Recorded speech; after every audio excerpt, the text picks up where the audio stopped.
दिनैहाय जोङो फुंनि समाव बा 8 बाजिनि समावहाय जोङो बै जोंनि समस्ति जोबथा साबकाटा राभा गामियावहाय जों दिनैहाय नुजाहैदों। दा दिनैहाय बिथांमोना फैगौ जेनाखि 2025 आवहाय काउन्सिल इलेक्शन जानो गोनांनि थाखाय जा जोंनिनो बिजाथि मनरन्जन ब्रह्मखौहाय बिथांमोनहा लेंनानै लांदों आरो बिथांमोना साबकाटा गामिनि गोराजों लोगोसे जेसेबांनाखि सानसुमै साननो हनो गोरों बुद्धिजीबी बिथांमोन दं आरो महिला बिथांमोन दं।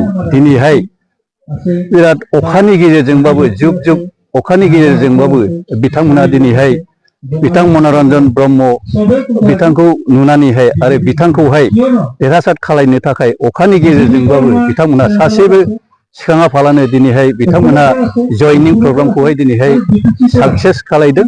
दा जोंनि साबकाटा गामिनि खमावबाबो जोङो 70 जन से जयनिं जादों। बेवहाय महिला आरो पुरुष बिथांमोना दा दिनैहाय लोब लोब फैगासिनो दं आरो दिनैहाय जोङो दा जागासिनो दङ जोंहा जोंनि मिलन बाजारावहाय जोङो दिनैहाय मोनबा बुथआवहाय हाबबाय।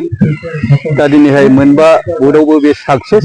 दा दिनैहाय जोङो जेसेबांनाखि बुथआव गिदिंगासिनो दङ बेवहाय गामिनि जेसेबांनाखि रोंगौथि गोनां सानसुमै बिथांमोना लोब लोब ओंखारनानैहाय दिनैहाय मनरन्जन ब्रह्म बिथांखौहाय दिनैहाय फैगौ जेनाखि काउन्सिल इलेक्शन बेवहाय भारतीय जनता पार्टीनि जानानै बा बिजाथि महरै गसंनानै बिथाङा जे दिनैहाय नुजाफैदों बिथांमोननि गामियावहाय बा बिथांमोननि बुथआवहाय दिनैहाय मोजाङैनो जादों। दा बिथांमोनहा प्रत्येक बुथआवनो देरहानायनि रोखा बिथांमोना बिबुंथि लाखिदों। दा दिनैहाय जोंनि मनरन्जन ब्रह्म बिथाङा 2025 आव जानो गोनां काउन्सिल इलेक्शनावहाय देरहासार जानाया एकदम माने खाथां बा निर्गात खासि। खासेवकाटायावबो जयनिं जानायखौ नुनो मोनदों। खासेवकाटा गामिया जाहैबाय मोनसे बे बर'नि नायल' जाल' गामि। बेवहायबो बिथांमोनहा